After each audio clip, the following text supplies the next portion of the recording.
Ich habe unterschrieben. Brandner Bau gehört jetzt mir. Das ist von Ludwig. Offensichtlich hat er sich Gedanken darüber gemacht, wie es mit der Firma weitergehen soll nach seinem Ausstieg. Er hat seinen Ausstieg von langer Hand vorbereitet. Ihre Blutwerte haben sich leider nicht verbessert. Eine Reise nach Düsseldorf ist vorerst ausgeschlossen. Ludwig hat sich nach Rio abgesetzt mit einer neuen Partnerin. Ludwig.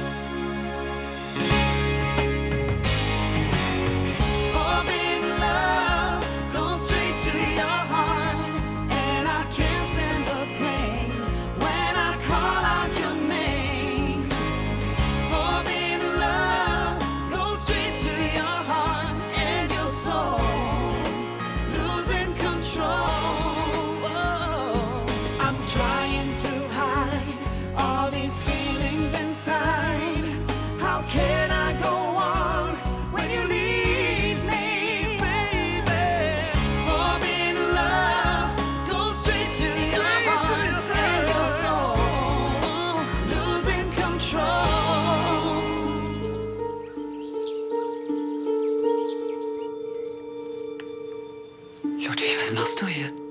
Ich habe gehört, hier findet die Wahl zum Gremiumsvorsitzenden statt und wollte mich als Kandidat zur Verfügung stellen. Ich würde dir ja gerne den roten Teppich ausrollen, aber viel eher würde mich interessieren, wo zum Teufel du die ganze Zeit gesteckt hast. Irgendwie würde mich das auch interessieren. Wir haben uns solche Sorgen gemacht.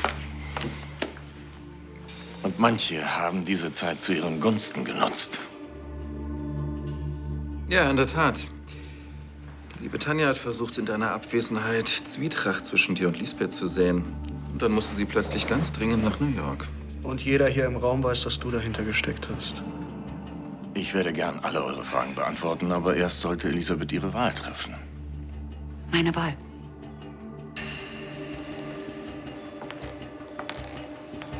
Das hat sich ja wohl erübrigt.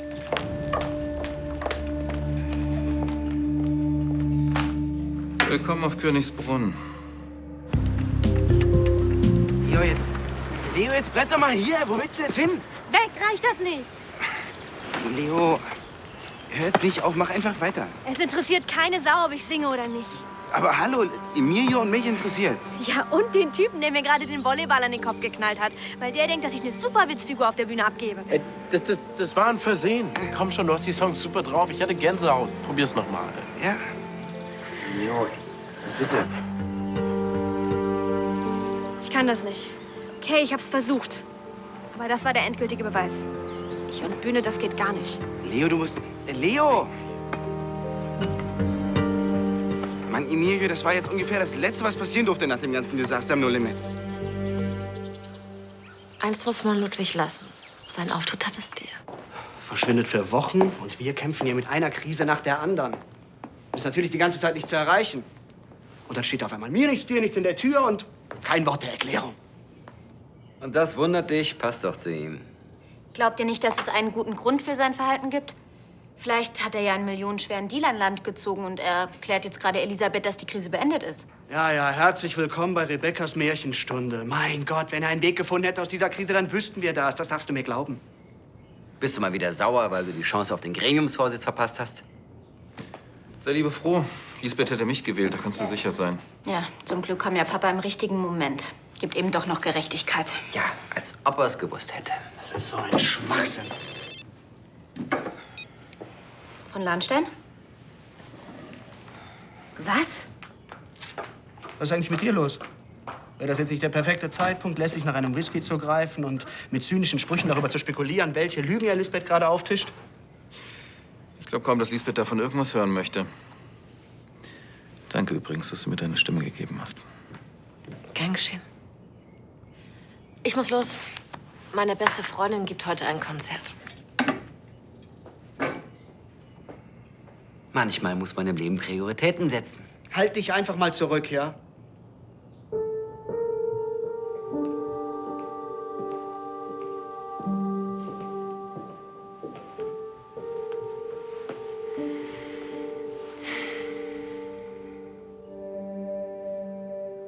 Wie geht es dir?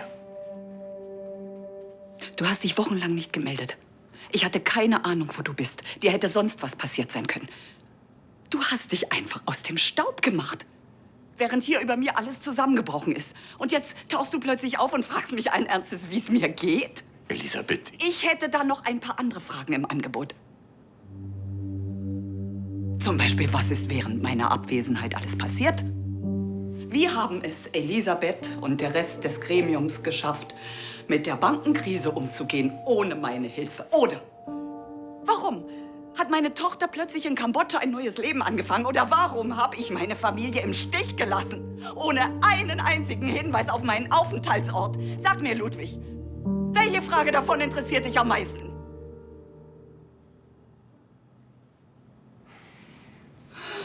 Du hattest einen Zusammenbruch.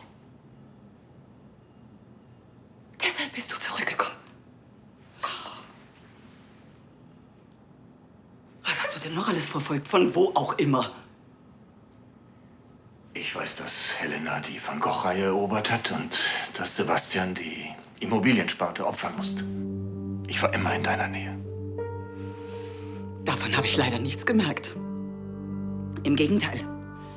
Ich habe gedacht, du betrügst mich. Ja, bis mir klar wurde, dass Tanja versucht hat, mich mit gefälschten Fotos fertig zu machen. Aber dann, verstehst du, dann blieb mir nur noch eine einzige Erklärung. Dass man dich irgendwo festhält. Dass es um dein Leben geht. Denn warum hättest du sonst einen Grund gehabt, deine Familie im Stich zu lassen? Aber du erfährst, dass ich versagt habe und schwupps, bist du wieder da. Versagt? Du glaubst, dass du versagt hast? Elisabeth, ich weiß, was ich dir die letzten Wochen zugemutet habe. Aber ich habe deswegen nicht eingegriffen, weil ich wusste, dass die Firma bei dir in guten Händen ist. Und wenn du mir 10 Minuten gibst, werde ich dir alles erklären.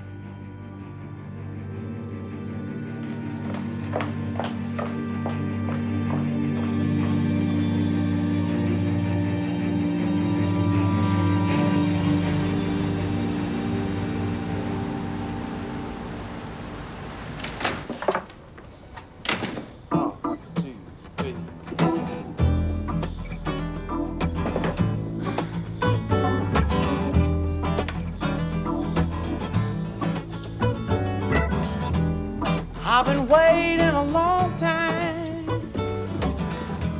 I just hoping I might find the right kind. Was braucht der denn so lange? Andi! For me, yeah.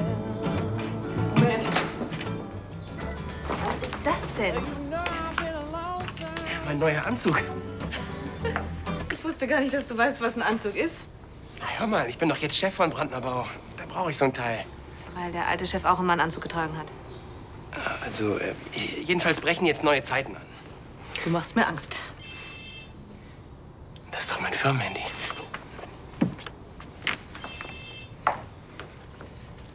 Brandner Bau, Andi, hallo? Ich meine ja, Fritsche, hallo?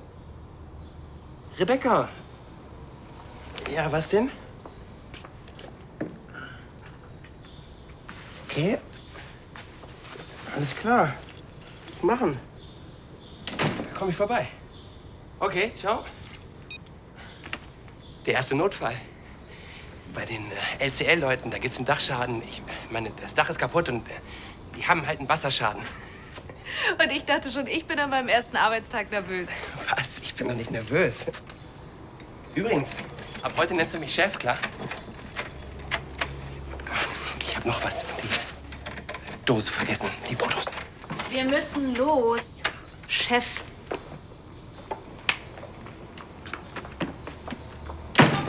Los, ich.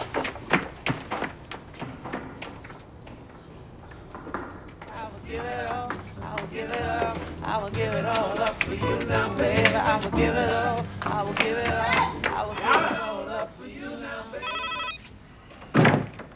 Und steht der Eiffelturm noch? Ich bringe Ihnen den Eiffelturm persönlich vorbei, wenn Sie mir sagen, dass Sie Vorsitzender sind. Und es nur noch eine Frage der Zeit ist, bis mir alle Anteile von der Firma gehören. Ich fürchte, Sie können den Eiffelturm stehen lassen. Ludwig ist glücklicherweise zurückgekehrt. Er ist wieder da? Wo hat er gesteckt? Das weiß ich doch nicht. Jedenfalls war die Familie kurz davor, mich zum Vorsitzenden zu wählen. Kurz davor? Was für ein Dilettant sind Sie eigentlich? Sie wollten dafür sorgen, dass mir meine Modefirma wieder ganz gehört. Und stattdessen haben Sie das gesamte Unternehmen so runtergewirtschaftet, dass ich von Glück sagen kann, wenn meine Firma nicht das nächste Opfer ist. Ich frage mich, wie lange Ludwig braucht, um herauszufinden, dass Sie diese gottverdammte Bankkrise nur... Als ob ich das nicht selber wüsste. Blöde Kuh. Gerade noch gefehlt.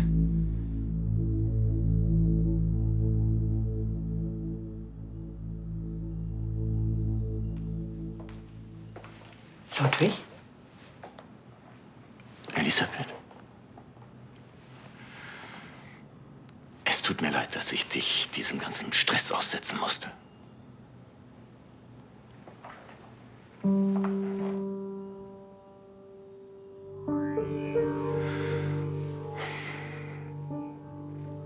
Ich war in einem Kloster. Gleich nach meiner Ankunft in China bin ich einem Großinvestor begegnet, der in Lahnstein Enterprises investieren wollte. Wenn ich mit ihm ins Kloster gehe. Er wollte meine Willenskraft überprüfen. Jeglicher Kontakt zur Außenwelt war untersagt, deshalb dieser Brief. In dem du hättest schreiben können, wo du bist und warum. Was hätte die Presse dazu gesagt? Graf Lahnstein meditiert, während seine Frau die Firma rettet. Traust mir allen Ernstes zu, dass ich die Öffentlichkeit informiert hätte? Du hättest die Wahrheit verschweigen müssen. Daran kennst du dich offenbar besser aus als ich. Du bist nie in China angekommen. Ich habe die Passagierlisten überprüft. Wo immer du warst. Meinen Mann hast du dort gelassen.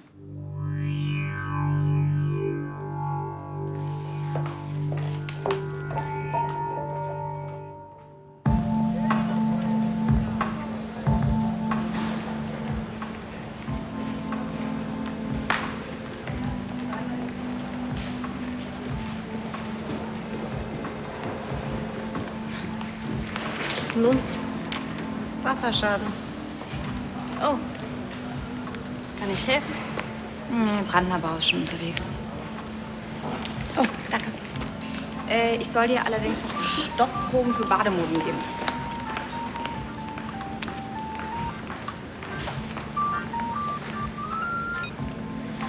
Hi, Kim. Hat Emilio das gesagt? Na, dann spinnt er. Nein. Weil ich jetzt den endgültigen Beweis dafür habe, dass ich nichts auf der Bühne tauge. Null, nada, niente. Tschüss, Kim. Wie war das Konzert? Ich will nicht darüber reden. Ach, komm schon. Ich brauche dringend das Problem von jemand anderem, um mich von meinen eigenen abzulenken. Ich habe einen Volleyball an den Kopf gekriegt. Oh Gott, warst du so schlecht. Nein, ich war ziemlich gut.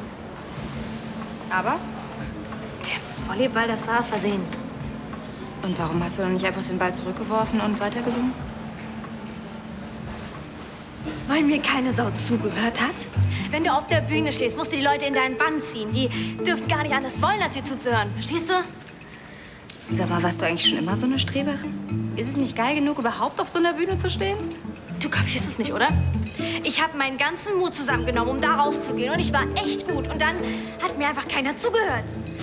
Das mit der Musik, das ist nur Träumerei. Das hier ist die Wirklichkeit. Warum ist die Wirklichkeit eigentlich immer beschissener als unsere Träume?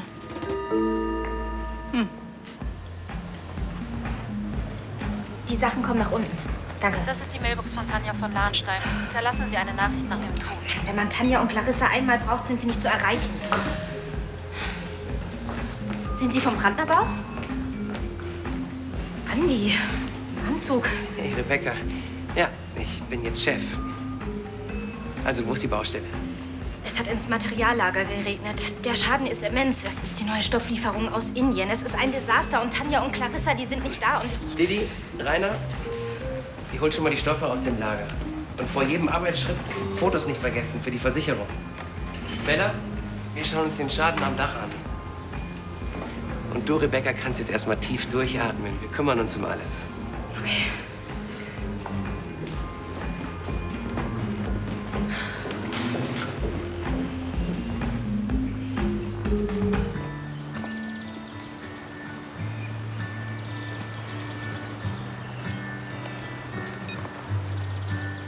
Leonie drückt mich ständig weg. Komm. Mann, ich hab gehofft, dass sie wenigstens auf dich hört. Kann man nicht einfach so aufgeben. Ich verstehe das nicht. Ich meine, im Internet hat sie so viel positives Feedback für ihren Auftritt bekommen. Und hier hat sich keiner für sie interessiert. Na, die Leute sind halt hier primär, um Volleyball zu spielen. Die Musik war nur für den Hintergrund gedacht. Das darf sie einfach nicht persönlich nehmen. Naja, einen Ball an den Kopf zu kriegen, das wird sie mancher persönlich nehmen. Ich schätze, das Einzige, was du jemals an den Kopf bekommen hast, waren Rosen, oder? Marlene hat mal einen Pina Colada an die Birne bekommen. Echt? Kim, bist du Schweigeklausel unterschrieben? Das ist schon längst verjährt. Kim. Also, Marlenes erster Auftritt mit 18 auf einer Party. Okay, stopp bis hierhin und nicht weiter. Natürlich hatte niemand Bock auf ein Musical. Aus! Und als Marlene lostrennerte, hat Mädel sich so sehr erschreckt, dass der Pina Colada aus ihrer Hand flog. Ja, Marlenes Haare haben ewig geklebt. Und hast du etwas weitergemacht? Ich habe den ganzen Tag lang geheult. Tja, und dann habe ich mich entschieden, einfach so lange weiterzusingen, bis mir jemand zuhört. Und du sag mal, Marlene, meinst du, du könntest noch mal mit... Mit Leo reden? Klar.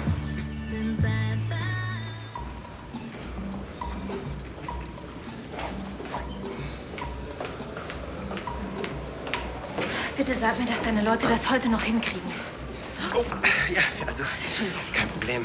Meine Jungs haben das Leck bereits entdeckt. Es ist von innen gut erreichbar. Was bedeutet, dass wir uns schnell darum kümmern können. Bella besorgt das Material und bis heute Abend sind wir hier fertig. Alles klar, Chef. Du bist echt mein Retter. Danke. Ich fahre dann gleich mal zu Brandnerbau und hole alles, was wir brauchen, ja? Ja, super. Okay. Didi begleitet dich, okay? Eigentlich wollte ich fragen, ob... Strike Convention. Ja, wann ist die denn? Ach, heute. Und du wolltest da jetzt hingehen? Ja, hatte ich eigentlich vor. Träum weiter. Ja, den alten Brandner hätte ich ja nicht gefragt, aber... Weißt du was, ich würde echt gern mitkommen. Mach Fotos, klar. Super, danke. Kannst du die mal gleich mit runternehmen, bitte? Ach komm, das kleine Leck kriegst du doch mit Rainer alleine hin, oder? Aber klar.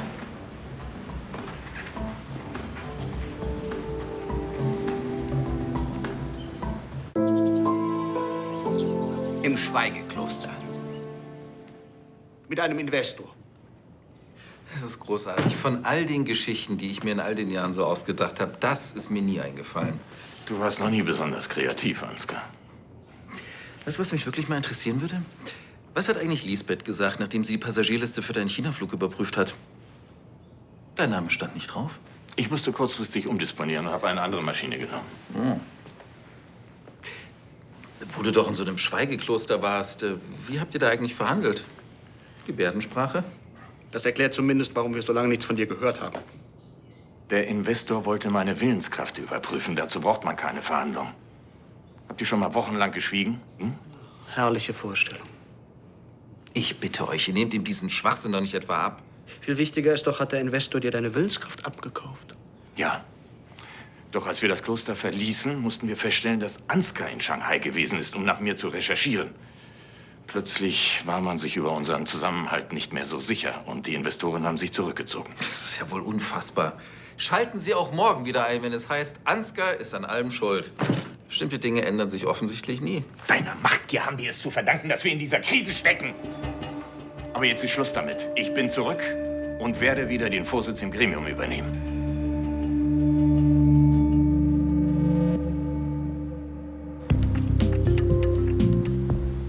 So, bitteschön. Geht auf mich. Gibst du jetzt jeden Tag das Mittagessen aus? Naja, ihr beide springt doch für Didi ein. Da gibt's halt eine Wurst oben drauf. So. Hallo, Schatz? Bestimmt wieder seine Alte. Was, sie stresst ihn so total. Wegen jedem Driss. Dann hat er vergessen, die Mülltonnen rauszustellen. Dann fehlt Brot. Was ist denn mit seiner Frau? Hat die so einen stressigen Job oder was?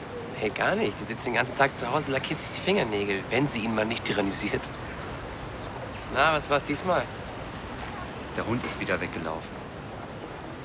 Ja, dann sieh mal zu, dass du schnell nach Hause kommst. Echt? Ich weiß doch, was der Hund dir bedeutet. Bella kümmert sich um das Leck im Dach. Danke, tschüss. Ciao.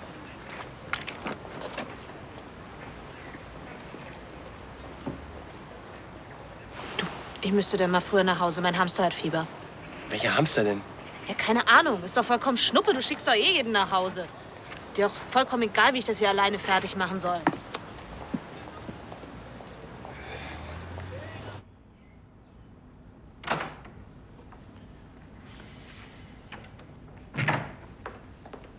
Graf Lahnstein, darf ich Ihnen meine Freude zu Ihrer Rückkehr äußern?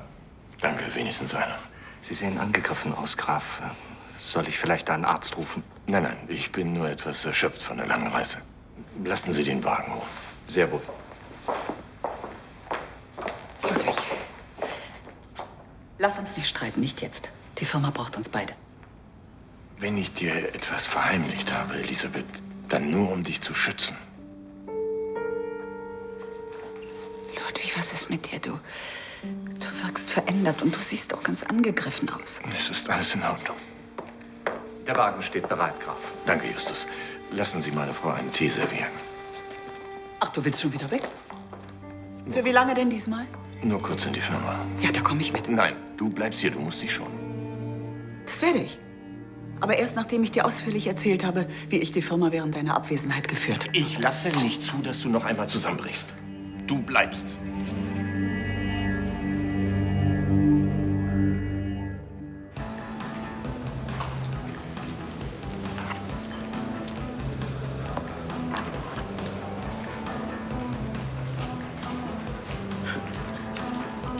Der Lahnstein Entertainment Talentwettbewerb.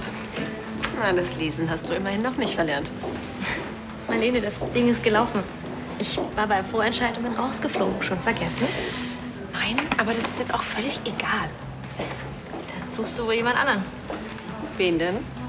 Jemanden, der auf der Bühne auch den Mund aufkriegt. Leonie, ich habe dich bei deinem Live-Auftritt im Internet gehört. Und wenn jemand singen kann, dann du. Aber nicht, wenn andere Leute dabei sind.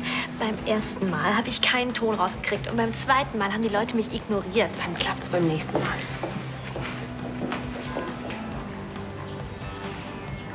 Hat Timo dich geschickt? Wäre das denn so schlimm?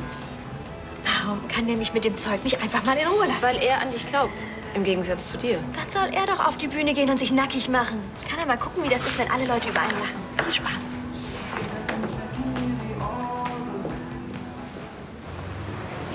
Du hast ein Problem damit, wenn ich mal einem Kollegen den Rücken frei halte? Entschuldige, aber dann hast du auch ein Problem mit Brandneubau, weil so läuft das nämlich bei uns. Ich arbeite gerne mal ein bisschen länger, aber ich habe ein Problem damit, wenn wir die Vereinbarung dem Kunden gegenüber nicht einhalten können. Und ich habe ein Problem mit einem Chef, der jedem gefallen will, nur um sein Ego zu schaukeln. Sein Ego zu schaukeln? Ja, du willst doch, dass dich alle toll finden. Aber so läuft das nicht. Du bist nicht mehr Didis und Reiners Kumpel, du bist jetzt ihr Chef. Willst du mir jetzt etwa erklären, wie ich meinen Job machen soll? Erklär du mir doch mal lieber, wie ich meinen machen soll. Alleine, an einem Tag. Du bist doch überhaupt gar nicht alleine. Ich pack doch mit an. Brandneubau, Fritsche?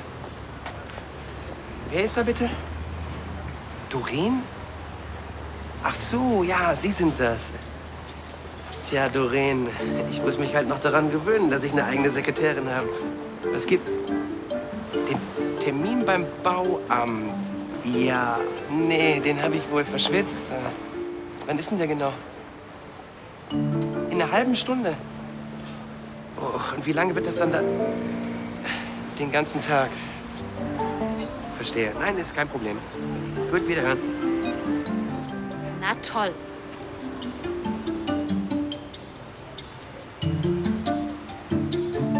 In einem Kloster, Ludwig? Das behauptet er. Aber du hattest doch die Passagierlisten überprüft. Er ist angeblich mit einer anderen Maschine nach China geflogen. Aha. Und du glaubst ihm nicht? Er hat mich zu seiner Vertretung ernannt, weil er mir angeblich vertraut. Aber wenn er das tut, dann hätte er mir doch die Wahrheit sagen können. Ich bin seine Frau. Vielleicht wollte er dich vor irgendetwas schützen. Denk an deinen Zusammenbruch. Mir geht's wieder gut. Elisabeth, mit solchen Stresssymptomen sollte man nicht spaßen. Keine Sorge, Charlie. Ludwig hat wieder alles an sich gerissen. Ich bin raus. Aber worüber machst du dir dann Gedanken? Er lügt.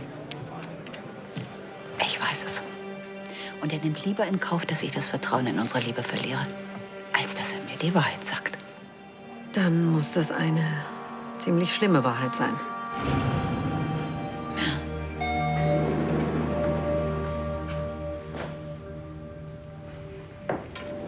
Graf Lahnstein.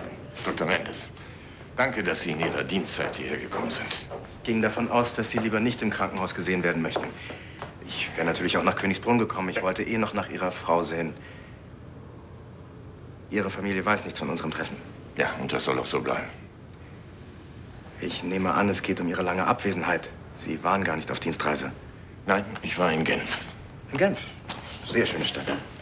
Gerade kürzlich war ich dort übers Wochenende zu einem Ärztekongress. Ach, der Genfer See, die ganze französische Schweiz. Traumhafte Gegend, traumhafte Gegend.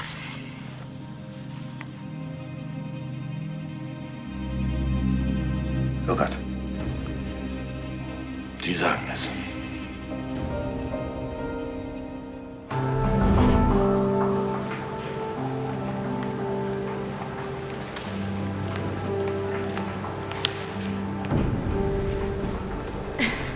Was willst du noch von mir? Ich hab's nicht so gerne, wenn man mich einfach stehen lässt. Warum interessiert dich das? Ich kenne das Gefühl, auf der Bühne zu stehen und singen zu wollen und keiner hört einem zu. Ja, klar. Glaubst du wirklich, dass ich immer nur Erfolg hatte? Oder andere Sänger? Hey, ich kenne Bands, die haben vor 5 Leuten gespielt und am Ende war keiner mehr da. Und jetzt füllen die ganze Stadien.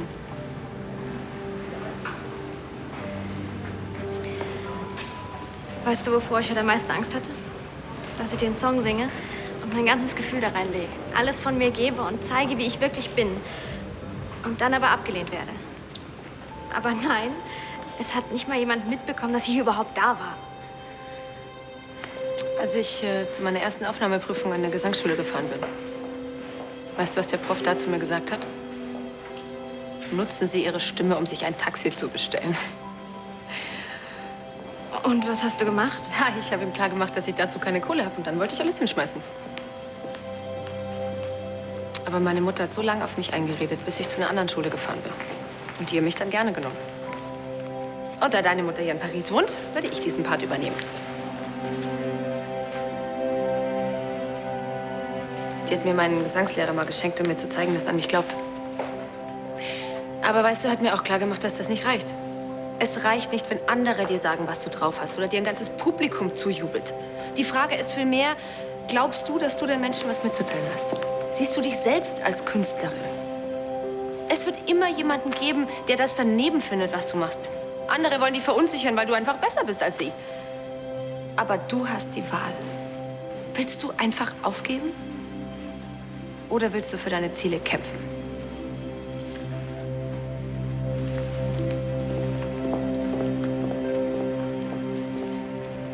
Sie haben Ihren Aufenthalt in der Schweiz vorzeitig abgebrochen. Warum? Als ich vom Zusammenbruch meiner Frau gehört habe. Sind Sie zurückgekommen, um sich um Ihre Frau zu kümmern oder um die Firma zu leiten? Elisabeth muss sich erholen. Sie nicht.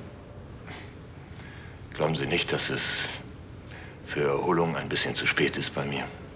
Sie sind sich also dessen bewusst, wie es um Sie steht. Ich werde tun, was in meiner Macht steht, aber ich finde, Sie sollten darüber nachdenken, ob Sie Ihrer Frau nicht die Chance geben wollen, Sie auf diesem Weg zu begleiten. Sie meinen, ich sollte ihr die Chance geben, sich von mir zu verabschieden? Bitte sehr. Dankeschön. So, jetzt haben alle. Nein, eins fehlt noch. Für wen denn? Für Bella. Du legst dich ja ganz schön ins Zeug für diese Bella. Ach nein, sie hatte heute ihren ersten Tag im Job und sie verflucht bereits ihren Chef. Ich möchte sie halt nicht an die Konkurrenz verlieren. Ach so. Okay, hier bin ich. Wo ist der Notfall? Ja, ich dachte, deinen ersten Feierabend, den wollen wir vielleicht zusammen feiern. Du bestellst mich hierher, um zu saufen. Nein, Ich musste bei LCL ein Provisorium anbringen, weil ich den Schaden alleine nicht beheben konnte. Müssen wir morgen noch mal ran. Ja, ich weiß. Als Chef echt die totale Niete. Wir hätten die Reparatur schon längst unter Dach und Fach gehabt. Hier geblieben. Du willst also, dass ich mal den Chef raushängen lasse? Kannst du haben. Du trinkst jetzt mit deinen Arbeitskollegen ein Bier, sonst bist du gefeuert.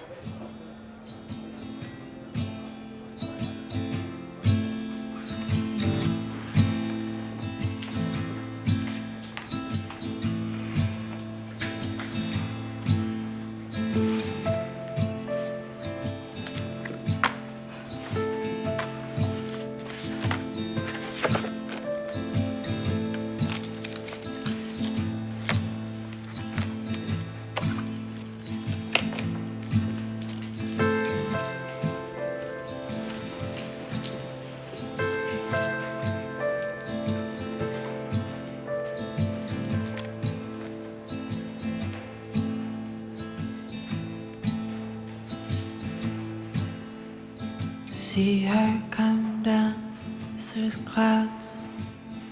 I feel like a fool.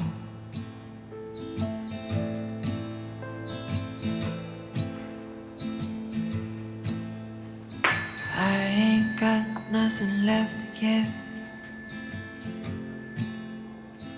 Nothing to lose.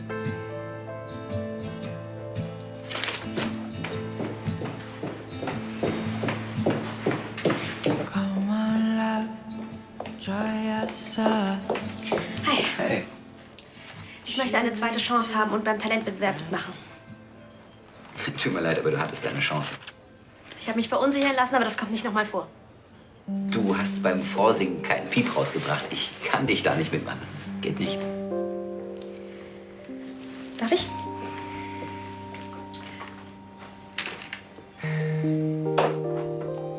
Mein Song geht 3 Minuten. Wenn du danach immer noch der Meinung bist, dass ich nicht in diesen Wettbewerb gehöre, bin ich weg. 3 Minuten und dann bist du weg. Versprochen.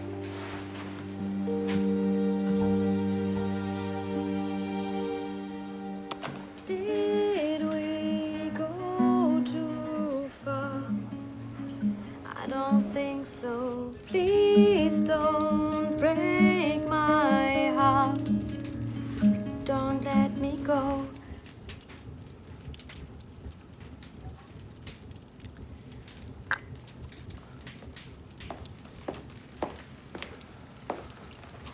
An den Anblick werde ich mich wohl erst noch gewöhnen müssen. Das nennt man Entspannung.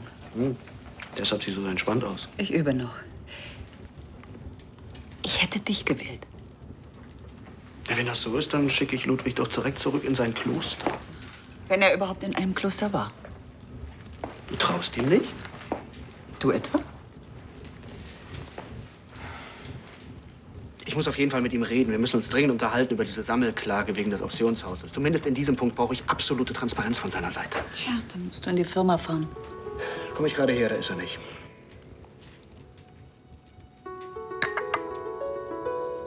Jetzt reicht's. Also jetzt reicht's. Ich glaube, der kann mich hier mit Tee, mit kuscheligen Kaminfeuer ruhig stellen. Dann hat er sich geirrt. Entschuldige mich bitte.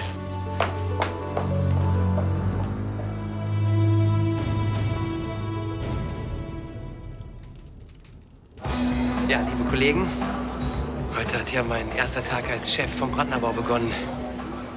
Arno hat zwar gesagt, dass er mich als Nachfolger will, aber dass der Job so kompliziert ist, hat er nicht gesagt. Naja, der Anzug ist jedenfalls gestrichen. Erstens kriegt man in solchen Dingern keine Luft und zweitens steht mir so ein Teil einfach nicht. Jedenfalls bin ich froh, dass der Tag vorbei ist. Mir ist nämlich eins klar geworden, dass es nicht so weitergehen kann. Ich kann nicht euer Kumpel und gleichzeitig euer Chef sein. Wenn ihr eine Auszeit für eine Convention braucht oder mal den Haussegen retten wollt, dann müsst ihr das einfach anders organisieren. Ich muss nämlich dafür sorgen, dass der Laden läuft. Und das wird er auch. Weil ich das beste Team habe, das man sich vorstellen kann.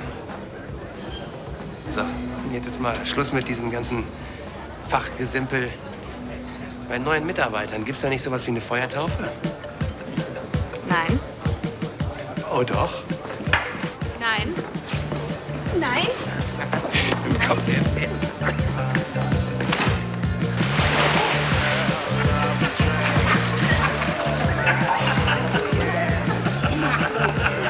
Ist das alles, was ihr drauf habt?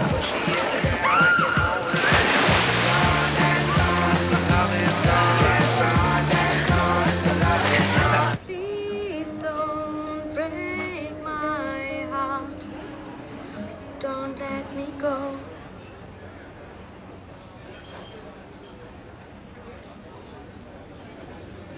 Und?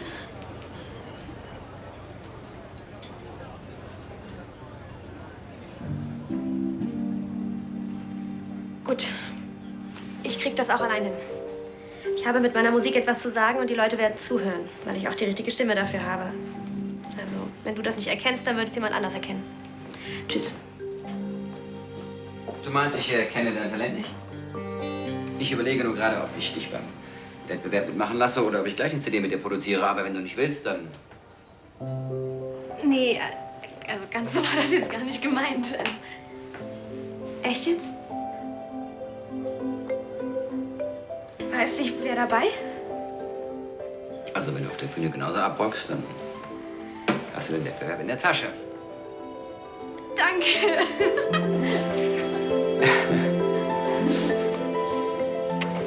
Ich bin dabei. Danke dir. Dieser Tritt in den Hintern, der war ziemlich nötig. Auch du, gerne. Ich habe da aber auch noch ein paar andere Sachen im Petto. Andere Sachen?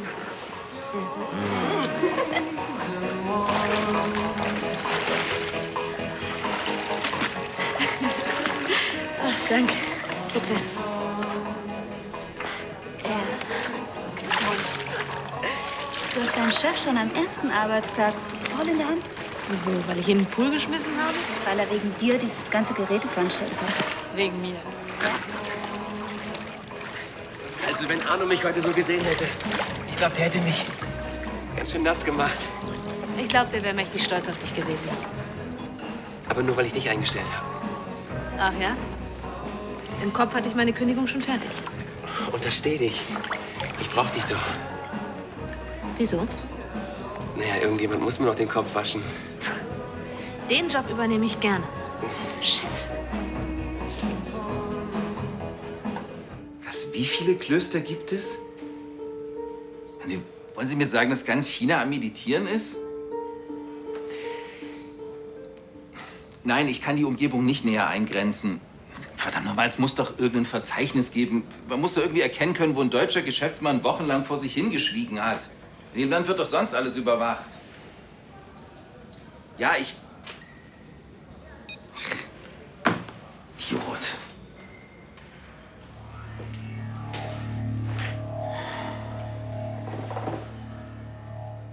Was verschweigt uns dieser alte Trottel?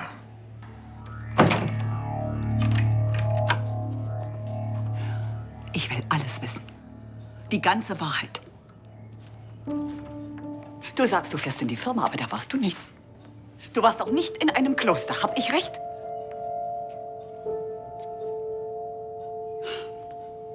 Ludwig, was muss ich tun, damit du mit mir redest? Was ist so schlimm, dass ich nicht an deiner Seite sein darf? Du glaubst vielleicht, dass du mich mit deinem Schweigen schonst, aber die Wahrheit ist, deine Lügen sind viel schlimmer als alles andere.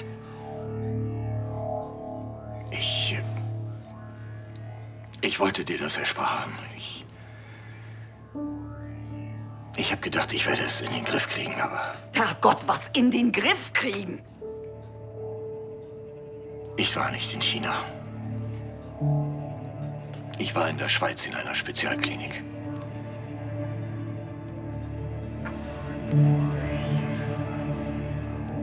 Der Krebs, er ist zurück.